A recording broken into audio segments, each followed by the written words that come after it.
సరే ఒక కథ నేనే అనుకుని ఏదో చేసుకుంటున్నాను ఆ రైతు అని అప్పుడు అనుకుని కృష్ణవంశీ గారి డైరెక్షన్ అనుకుని జరుగుతూ ఉండింది. సడన్గా కవర్ పెట్టాను నేను కలవాలని. ఆయన కదులుతుంటే ఒక అగ్గి కాగడ రగులుతున్నట్టు ఉండాలని చెప్పాను. నిజంగా ఏదో ఇప్పుడు ఇంటర్వ్యూ కోసం లేకపోతే బాలయ్య పక్కన కూర్చున్నాను చెప్పడం అంటే అంటారు పరహితము చేయవాడేవాడు పరహితముడగు భూత పంచకముకొన్ పరహితమే పరమ ధర్మము పరహితములకు ఎదురు లేదు సర్వేందు ముఖ్య అని. Extraordinary journey actually, one of the great years in my life.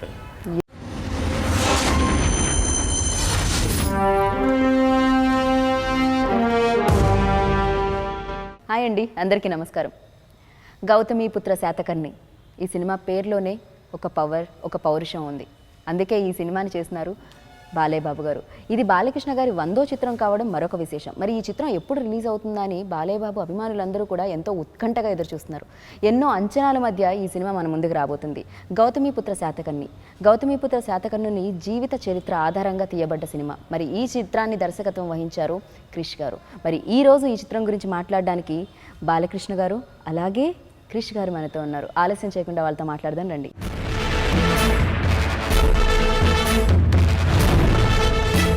నమస్తే అండి. నమస్తే అండి. మేము చాలా చాలా హ్యాపీగా ఉన్నాం. ఫస్ట్ ఆఫ్ ఆల్ కంగ్రాచులేషన్స్ అండి, ఎందుకంటే సూపర్ డూపర్ హిట్ అయిపోయింది ఆల్రెడీ. ఎందుకంటే మా ముందుకి సినిమా రాకపోయినా మాకు అర్థమైపోయింది ఇది సూపర్ డూపర్ హిట్ అని. So thank you so much. First of all thank you so much అండి మీకు. ఎందుకంటే మేము బాబు గారిని ఎలా అయితే చూడాలనుకుంటున్నామో అలా చూపించారు. మాకు గౌతమీపుత్ర శాతకర్ణి ఎలా ఉంటారో తెలియదు, కానీ ఉంటే ఇలానే ఉంటారు అని అనిపించింది నాకు. So thank you so much. First of all చెప్పండి, అసలు ఈ ఆలోచన రావడం ఎక్కడి నుంచి వచ్చింది క్రిష్ గారు? ఇది అది ఒకసారి నేను వెనక్కి వెళ్తే నాకు గూస్ బంప్స్ వచ్చినాయండి. మీరు ఫస్ట్ చెప్తున్నప్పుడే ఎలా ఉంటాడో తెలియదు గౌతమీపుత్ర శాతకర్ణి అనేది. ఒక కథ ఆ కథకుని ఎన్నుకుంటుందండి. నేను చాలా అదృష్టవంతుడిని. ఈ కథ ఎవరికైనా ఎన్నుకోవచ్చు, నన్ను ఎన్నుకుంది చూడటానికి.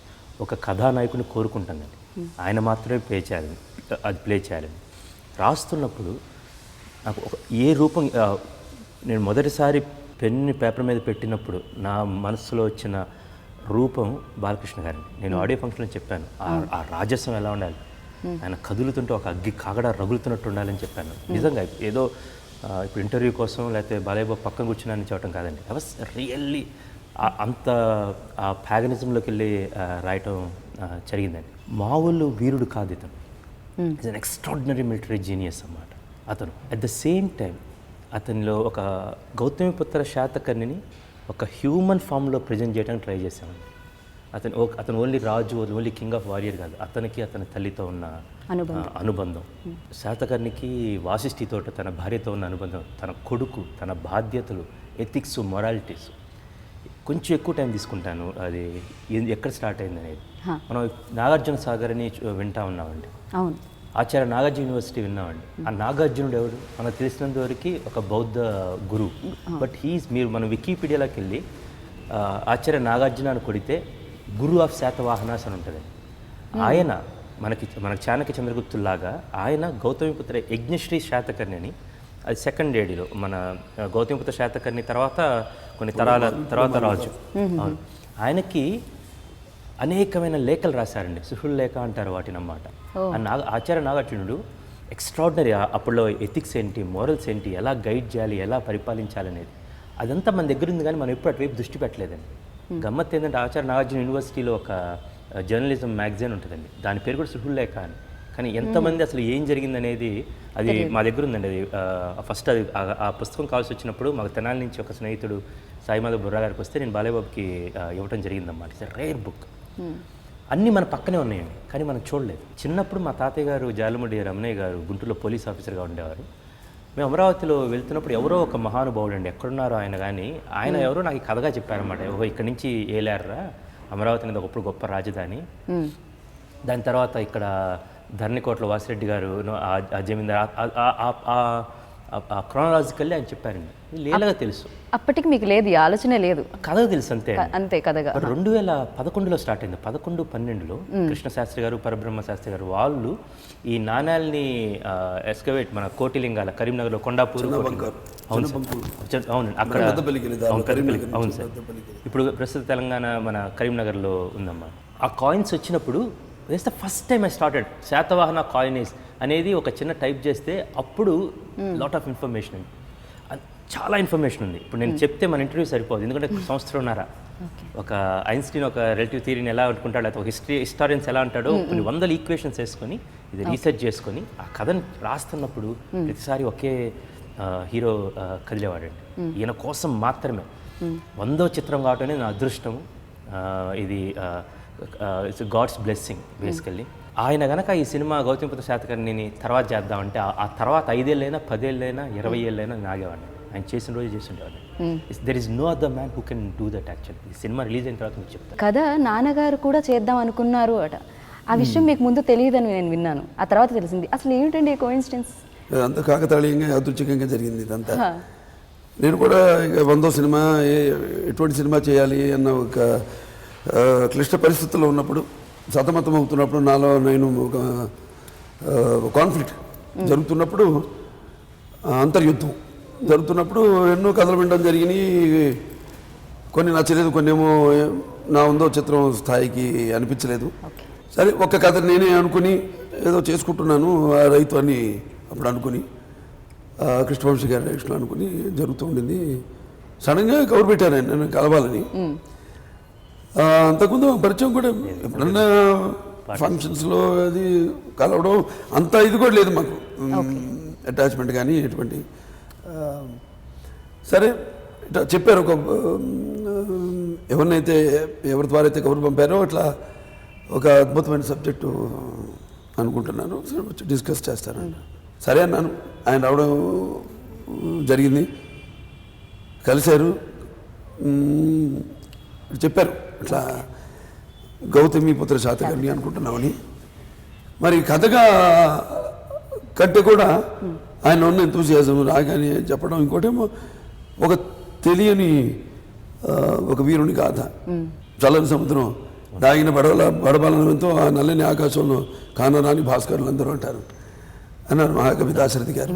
సరే అలాగే ఇది బాగుంది, ఒక ఏమో అంత అంటే ఎట్టాంటి కట్టె కొట్టే తెచ్చే లాగా అయిపోయింది మొత్తం.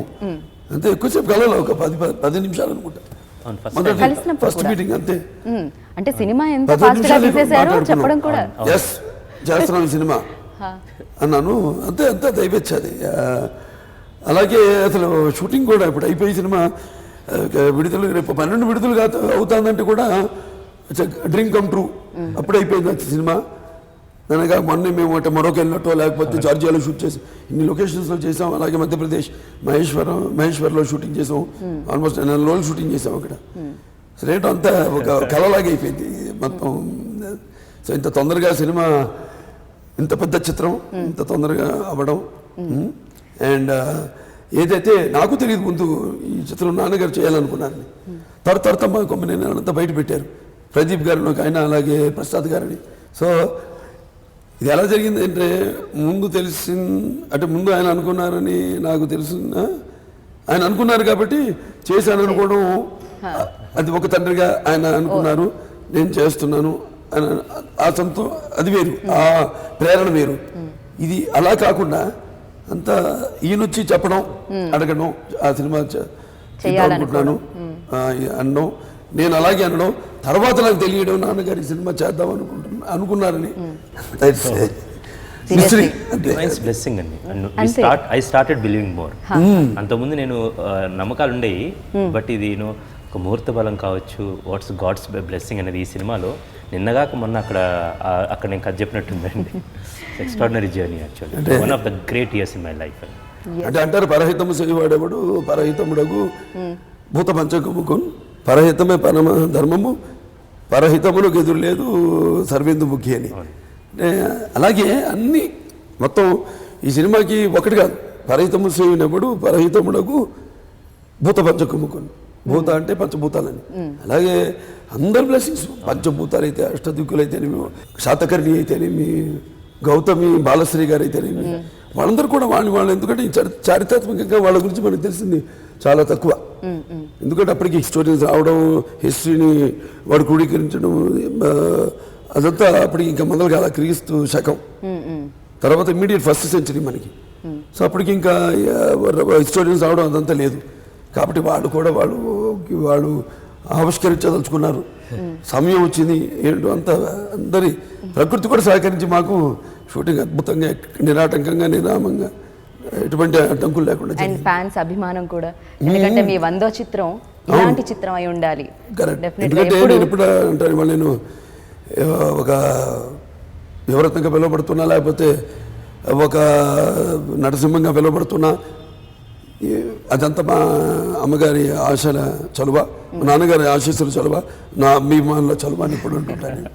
క్రిష్ గారు ఈ సబ్జెక్ట్ తీసుకొని, అంటే ఈ పాయింట్ తీసుకొని మీ దగ్గరికి వచ్చినప్పుడు అంత దృఢంగా ఎలా నమ్మారు మీరు? ఇంతకుముందు ఆయన అలాంటి సినిమాలు చేయలేదు, మీ 100వ చిత్ర బాధ్యత ఆయనకి ఇచ్చారు మీరు. సో అంత నమ్మకం ఎలా కలిగింది, ఎలా కలిగించారు ఆయన ఆ 10 నిమిషాల్లో? చెప్తారండి. ముందుగా మన ప్రొడ్యూసర్స్ మెచ్చుకోవాలి మనం దానికి. అందులో ఆయన నాన్నగారు కూడా ఉన్నారు, one of the producers Saibaba గారు జాగరు. ఇప్పుడు ఏంటంటే ఆయన చేసిన 5 సినిమాలు ఇంతకుముందు, ఇది కాకుండా 5 సినిమాకి సంబంధం లేదు, ఒక సినిమాకి ఒక సినిమా. నాకు మొదటి నుంచి కూడా కొంచెం అంటే బాగా నాకు సినిమా తప్ప వేరే ప్రపంచం తెలియదు. సరే తర్వాత ఎమ్మెల్యే అయిన తర్వాత అది వేరు. బట్ మాకు ఎప్పుడు నేను నిద్రపోతున్న కలగలేని సినిమా గురించే, నేను ఇంట్లో ఉన్నా కూడా ఎప్పుడైనా మంచి సినిమాలు చూడడం. అలాగే నాకు స్టీఫెన్ స్పీల్బర్గ్ ఒకడు మా ఫేవరెట్ డైరెక్టర్. అంటే సినిమా సంబంధం లేకుండా ఒక ఆమె తీశాడు, ఫిక్షన్ తీశాడు, జురాసిక్ పార్క్ అని తీశాడు, ఈటీఎన్ తీశాడు, అలాగే అదేది వరల్డ్ వార్ 2 ఇటువంటి షిండ్లర్స్ లిస్ట్ దానికి, అలా ఒక్కొక్క సినిమాకి సంబంధం లేకుండా ఎన్నో సినిమాలు చేయడం జరిగింది. ఆయన కూడా అలాగే ఒక సినిమాకి సంబంధం లేకుండా చేయడం. నేను నిజంగా చెప్పాలి, నేను అన్ని సినిమాలు చూడలేదు. ఒక ఆశ కంచె దానికి ముందు వేదం అతడు చూడటం జరిగింది. సరే ఆయన వచ్చి ఏమో అందులో తపనుంది. ఇప్పుడు ఇన్ని సినిమాలు ఒకదానికొకటి సంబంధం లేకుండా ఆయన ఇన్ని సినిమాలు చేశారు. మరి వాళ్ళ ఒక ధైర్యం చేసి తీసే ఒక డైరెక్టరు ఈ సినిమాకి ముఖ్యంగా తెలియని కథ, నేను చెప్పాను ఇంతకుముందు, ఎవరికి తెలియని కదా. ఇంకోటేమో ఒక డిఫరెంట్ నిర్మాతలు ఉన్నారు. ఆరంభింపరు నీచ మానవులు విజ్ఞాస సంత్రస్తులై ఆరంభించి పరిచయింతులు విజ్ఞాపతులై మధ్యములు ధీరులు విఘ్న నిహన్యమానులకు దృత్తం సోదాతులై అని ఒక పద్యం ఉంటుంది. దాంట్లో ఏంటంటే జనరల్గా దాని అర్థం ఏంటంటే కొంతమంది ముందుగానే మనకెందుకు ఆ పని, అది చాలా కష్టంతో కూడుకున్న పని, అది మనకు ఎన్నో అడ్డంకులు వస్తాయి అని తప్పించుకుంటారు అసలు ప్రారంభించకుండానే. అలా కాకుండా కొంతమంది ఏంటంటే అడుగు పెట్టాక కదా, రుచి చూశాక దాంట్లో పనిలో ఉండగానే కొంచెం అడ్డంకులు రావడం, దానికి భయపడి మనకి అటు జారుకోవడం సంభవిస్తుంది. అలా కాకుండా ఒక సంకల్పంతో, ఒక ఆత్మవిశ్వాసంతో ముందుకు వచ్చిన నిర్మాతల్ని ముందుగా నేను అభినందిస్తున్నాను. సో తర్వాత ఇక ఆయన వచ్చి చెప్పిన, అంటే నాకు ఎప్పుడు ఎవరు చెప్పినా కూడా ఎంత తక్కువ చెప్పి టు ద పాయింట్, ఏమి సో ఎటువంటి నేను ఓపెన్గా ఆయనలో ఉన్న ఒక ఆవేశం, ఆయన అది మెయిన్గా నాకు దానికి నేను ఆకర్షితుడయ్యాను. గౌతమిపుత్ర శాతకర్ణి గురించి ఎవరికీ తెలియదు, కొంచెమే తెలుసు. ఒక సినిమా 2.5 గంటలు ఉంటుంది. ఆ తెలిసిన దాంతో సినిమా తీయాలంటే కష్టం. మీరు ఇందాక అన్నట్టు 2011లో మొదలుపెట్టిన మీరు తెలుసుకోవాలని ఇన్ని సంవత్సరాలు తెలుసుకున్న తర్వాత ఈ సినిమా మాకు అందించారు డెఫినెట్గా. కానీ ఆయన ఎలా ఉంటారు, ఎలా ఉండేవారు, ఇవన్నిటినీ ఎక్కడి నుంచి గ్యాదర్ చేయడం జరిగింది? లేకపోతే దీంట్లో ఏమైనా ఊహ ఉంటుందా? మొత్తం అంతా చాలా ఊహ ఉంటుందండి, చాలా కొద్దిగా తెలిసింది. బేసికల్గా ప్రతిదీ we have to dramatise for the taste of audience.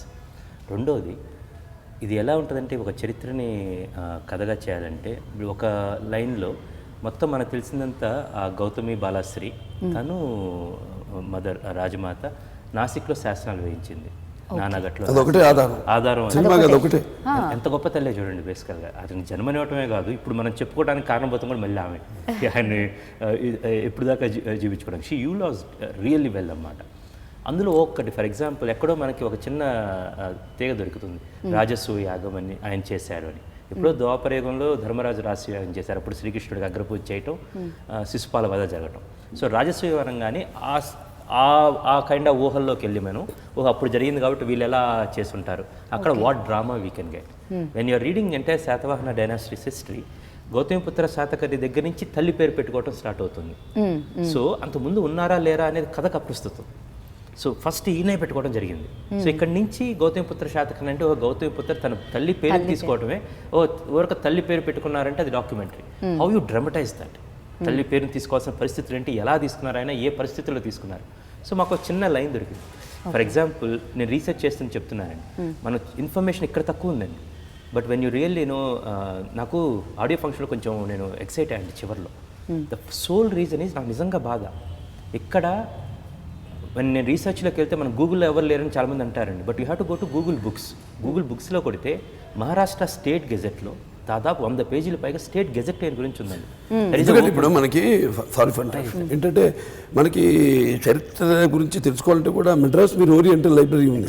అక్కడ లార్డ్ మెకెన్జీ అతనే మన వాళ్ళకంటే కూడా ఎక్కువ ఆయన సేకరించిన ఇన్ఫర్మేషన్, ఈ శాసనాలు ఏంటి ఆయన చాలా రీసెర్చ్ చేసి ఆయన ఇప్పుడు జరిగిన ఇన్సిడెంట్స్ అన్ని ఒక్కొక్క డిఫరెంట్ డైనాసిటీస్, డిఫరెంట్ కింగ్స్ ఆయన కూడా అక్కడ ఉన్నాయి. మన దగ్గరికి కూడా అక్కడ ఉన్నాయి. అంటే వాళ్ళంటే మైక్రో ఫిల్మ్స్ చేసి వాళ్ళు అక్కడ ప్రిజర్వ్ చేశారు. ఫస్ట్ టైం చెప్తున్నప్పుడు ఆయనకి వాయిస్, సార్ ఈ సినిమా మీ వాయిస్ ఓవర్లో స్టార్ట్ అయింది అని చెప్పాను. Then I was telling this line, మిత్రమా మా కత్తివాదతో రక్తసిద్ధమైన కుంతల దేశం నుంచి పంపుతున్న లేఖ, ఇది మా స్నేహపూర్వక హెచ్చరిక. 18 విరామం లేదు, విశ్రాంతి లేదు, దండయాత్ర లేదు, సాగుతాను. మా కత్తి కంటెన నెత్తుటి చార ఇంకా పచ్చిగానే ఉంది అంటే డైలాగ్. దండయాత్రుడు ప్రయాణిస్తూనే ఉన్నాను. దండయాత్రుడు 33 రాజ్యాలకి 32 గెలిచాడు, ఒకటి మిగిలింది క్షారాట, మహాపానుడు సౌరాష్ట్ర, ఒకటి మిగిలింది. సో వారిని మోపుతాడు, అయిపోయింది. మొత్తం దండయాత్రుడు ప్రయాణిస్తూనే ఉన్నాను, ఇక మిగిలింది నీది ఒక్కటే రాజ్యం. సో మర్యాదకు లొంగిపోతావా లేకపోతే శరణమా రణమా? ఒక్కసారి ప్లీజ్, ఒక్కసారి శరణమా రణమా ఒక్కసారి ప్లీజ్. చెప్తా ఉన్నప్పుడు కత్తివాద రక్తసిద్ధం మాట్లాడుతున్నప్పుడు టిల్ శరణమా రణమా సినిమాను for all the Balayya Babu అభిమానులకు చెప్తున్నాను. ఫస్ట్ ఆయన గొంతు వినబడుతుంది, dialogues, what kind of dialogues actually. And then అతను ఆయన శాతకర్ణి వచ్చే ముందు అన్నమాట we have to built it up basically. ఒక ఆయన్ని ఎలాగైతే చూడాలనుకుంటారో అంతవరంగా మేము ఆ డిజైన్ చేసుకోవడం జరిగింది. అది చెప్తున్నప్పుడు మా కత్తి కంటే నెత్తుడిచారి ఇంకా పచ్చిగానే ఉంది. ఆయన గుర్తుందో లేదో మరి నేను చెప్తా ఉన్నప్పుడు దెన్ ఆయన చెయ్యి ఆటోమేటిక్ వెళ్తా ఉంది, మా కత్తి కంటే నెత్తుడిచారి ఇలా పచ్చిగానే ఉంది అంటే ఒక డ్రాప్ ఇలా పడుతుంది, ఏదో చెప్తా ఉన్నాను అనమాట. బేసిక్గా తీసింది అది ఆయన చెయ్యి ఇట్లా వెళ్తా ఉంది, నేను చూశాను, అప్పుడు అర్థమైపోయింది అన్నమాట. ఫస్ట్ 5 minutes ఉంటుంది అన్నమాట. టెల్లింగ్ 99 సినిమాలు అక్కడ ఆయన కట్ చెబుతున్నాడు, ఇట్లా లింగ్ వచ్చేసామాట, ఇది చేస్తాను sir. Then I got his attention అప్పటి నుంచి. దెన్ యాజ్ ఐ ప్రోగ్రెస్ ఆ నేరేట్ చేసే టైంకి అయిపోయిన తర్వాత వాళ్ళు చాలా బాగుంది చేద్దాం చెప్పినప్పుడు నేను ఆయనకు ఒకే మాట చెప్పాను వెళ్తూ అన్నమాట, సార్ థ్యాంక్ యూ ఫర్ మీరు ఎప్పుడైనా చేస్తారు ఇంకా అంటే చెప్తానని చెప్పారు. మరుసటి రోజు లెస్ దాన్ సమ్ 12 మళ్ళీ 12-14 hours సినిమా చేస్తున్నాం, గెట్ రెడీ అన్నమాట, కమన్ బీట్. మెరకిల్ అండి యాక్చువల్గా, మెరకిల్. అంటే దీంట్లో నాకు తెలియదు కానీ నేను అప్పుడు కూడా అడగలేదు, కానీ నాకు అనిపించేది కమర్షియల్ పాయింట్ కూడా ఆయన అంటే ఒకటి ఇంతో కమర్షియల్ పాయింట్ ఏంటంటే మన తమిళనాడు చూసుకుంటే తండ్రి పేర్లు పెట్టుకుంటారు, లేకపోతే ఇప్పుడు మన ఊళ్ళో పేరు పెట్టుకుంటాం, లేకపోతే మన ఇక్కడ గౌతమిని పెట్టుకోవడం కమర్షియల్ పాయింట్ అయి ఉంటుంది. ఏదైనా మీరు అడిగారండి అప్పుడు గౌతమి ఎవరు లేరుగా ప్రపంచంలో, గౌతమి ఎవరు ప్లే చేస్తారు దాన్ని ముందు అది అడిగాను. అది కమర్షియల్ పాయింట్ ఓకే బాగుంది. గౌతమి ఎవరు అని అడిగా ముందండి. ఫస్ట్ పేరు వచ్చే ముందు గౌతమి పేరు వచ్చిన తర్వాత టైటిల్ అడిగా. ఇప్పుడు గౌతమి క్యారెక్టర్ ఎవరు చేస్తాను, నాకు అది ఇంపార్టెంట్. దాని మీద అబ్బా చాలా ఎక్సర్సైజ్లు చేసి అంటే హేమమాలిని గారు అనుకున్నామండి. ఎమ్మటి ఆయన అడిగారు 2-3 రోజు వచ్చి సార్ హేమమాలిని గారు అనుకుంటున్నానండి అన్నమాట. చాలా బాగుంటుంది క్రిష్, దొరికితే అప్పుడు ఆ నిండుతనం వచ్చింది అన్నారు, ఎగ్జాక్ట్ వర్డ్ వాడారు అన్నమాట. దొరికితే కాదు ఆప్షన్. అవును, అలాగే నాకు ఒక క్యారెక్టర్ ఒక కథని ఎవరు వినిపిస్తే చెప్తున్నప్పుడే ఆర్టిస్టులు కూడా కళ్ళ ముందు మెదులుతుంటారు, నా మైండ్లో మెదులుతుంటారు వాళ్ళు. అసలు నాకు ఒక 2 రోజులు అట్లా అనుకున్నాం ఆ క్యారెక్టర్ ఎవరు దాని గురించి ఆలోచిద్దామని, ఎవరు రాలా నా మైండ్లోకి.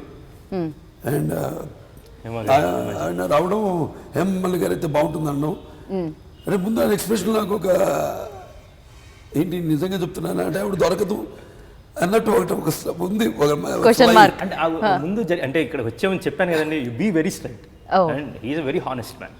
అంటే ఆయన మీరు అడగడంలో నాకు ఒక ఆవిడ దొరకదు అన్నట్టు కూడా అదే చెప్పి కూడా తెలిసింది కనిపించింది నాకు అందులో. కమానికి అనుకున్నాను కదా కరెక్ట్ పర్ఫెక్ట్ ఆవిడ. ఇక నాకు మైండ్లో ఎవరు మెదలలేదు ఈ 2-3 రోజులు ఎవరు రాలన్నమ్మా నా మస్తిష్కంలో కూడా. వీల్ ట్రై చేద్దాం ఇంకా ట్రై అని అంటే నా దృష్టిలో ఆవిడ లేకపోతే సినిమా లేదు డెఫినెట్గా. ఇంకా ట్రై చేసినా ఎవరు లేదు అంటే బట్ ఆవిడ దొరికింది కదా అంతా చెప్పాక సినిమా చిత్రానికి అంత విచిత్రంగా Shriya at the same time Vasishthi అండి. శ్రియా హ్యావ్ టు సీ ఇప్పుడు దాకా చూసిన శ్రియా ఒక ఎత్తు, అంటే వీళ్ళిద్దరి మధ్య హేమామాలిని గారు తన అత్తగారు గౌతమి, శాతకర్ణిగా బాలకృష్ణ గారు, వీళ్ళిద్దరి మధ్య ఉండే ఒక లేత ఒక వాసిష్ఠి అన్నమాట. అటు భర్తతోటి అత్తతోటి రాజ్యం పిల్లలు ఎక్స్ట్రాడినరీ పర్ఫార్మెన్స్ అండి. సంథింగ్ అది పూనింది అంతే. అండ్ అలాగే సంగీతం అండి, అంటే ఎంత అద్భుతంగా ఉందంటే బ్యాక్గ్రౌండ్ స్కోర్ ట్రైలర్లో మేము జస్ట్ కొంచెం చూసినట్టే కానీ అప్పుడే గూస్ బంప్స్ వస్తున్నాయంటే అంత అద్భుతంగా ఇచ్చారు. సో ఆయన గురించి చెప్పండి బాలయ్యబాబు గారు. నాకు చాలా తక్కువ అండి, ఒకసారి కలిసాను నేను. కలిసినప్పుడు ఒకటి తెలిసింది ఆ ఫ్యామిలీ వాడిది. ఇప్పుడు ఎలా అన్ని కలిసి సినిమాలో ఆయన బైజు బాబురావు తీశారు వాడు తాతగారు, దాని తర్వాత శ్రీరామరాజ్యం తీశారు ఆయన. చూడండి ఆయన తాత తీసిన శ్రీరామరాజ్యం నేను తెలుగులో శ్రీరామరాజ్యం చేయడం ఇవన్నీ. But first I have to give 100% I have to say thanks to Balakrishna గారండి. మామూలుగా ఎలా ఉంటుందంటే ఒక నమ్మితే ఎలా ఉంటుంది అనేది, మీరు ఎక్కిమీడ అనే పాట ఉందండి, మీరు నమ్మాలి. రేపు షూటింగ్ ఈరోజు నైట్ నేను పంపించాను సార్కి. సార్ భయపడుతూ ఉన్నాం అన్నమాట ఫస్ట్ టైం సాంగ్ చేస్తున్నప్పుడు. హీరోకి జనరల్గా ఎలా ఉంటుంది, ఒక నెల ముందు పంపించాలి, ఇక్కడ ఇన్స్ట్రుమెంట్ బాగాలేదు, అక్కడ అది వాయిస్ బాగలేదు, ఇక్కడ ఇది మార్చు, ఇక్కడ అది మార్చు. ఆయన పంపించినప్పుడు అంటే how much confidence as in me as a director, ఆయన అంటే ఎంత ఫ్రీడమ్ అనేది. ఎక్కిమీడ ఫస్ట్ వచ్చినప్పుడు ఆ పాట ఆయన సెట్కి వచ్చినప్పుడు వినలేదు కూడా, మొత్తం రెడీ అయ్యారు, మొత్తం ఉన్నారు అక్కడ. ఒక చాలా ఎద్దుల బండిలో వెళ్తూ ఉంటుంది, రాజు మారువేషం వేసుకుని వెళ్తూ ఉంటాడు. కూర్చొని అక్కడ ఉంటే ఈయన వచ్చారు, కూర్చున్నారు, మేకప్ వేసుకుని వచ్చారు. మరి చిన్నపిల్లడు అయిపోతారు, మరి ఫస్ట్ సినిమా చేస్తున్నట్టు ఉంటుందండి ఆయనతో వర్క్ చేస్తున్నప్పుడు. ఇలా వచ్చి మా పని మేము బృందావేశం మేము పెట్టుకుని ఒక కెమెరా పెట్టుకున్నాం, ఆ బ్యాక్గ్రౌండ్ అంతా సెట్ చేసుకుంటున్నాం. ఆ బాలయ్య గారు వచ్చారు, we can't make him wait long, base energy everything you have to capture it on screen. Sir ఒక్కసారి మనం విందాం సాంగ్ అని చెప్పి సాంగ్ వేస్తా ఉన్నాం, పరిగెత్తుకుంటూ ఆయన అసిస్టెంట్ వచ్చారు, సార్ సాంగ్ కట్ చేయొద్దన్నారు సార్ వింటారంట.